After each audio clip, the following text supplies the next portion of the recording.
This is cooking another Biko. I think this time it's gonna be a little sweeter because we put more brown sugar. We tested it and it's now hard enough to mix the cooked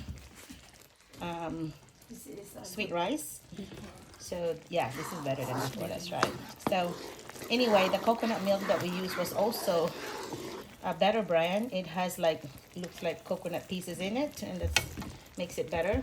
It seems like the consistency is thicker and tastes a little better, I think. But we'll see once the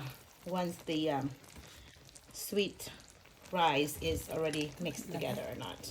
Yep, go ahead and mix it, and we'll see what happens. See, we'll taste it then. And so we started with coconut milk, sugar, vanilla, and did I put Margarine. margarine. That's right. You put some margarine in it for flavoring and also for like serve as an oil alternative. And in fact, if you don't have enough coconut milk, you supplement it with margarine or butter, whatever you have. I think margarine is a preference for Filipinos when we cook. This is from Arkansas. Filipinos in Arkansas.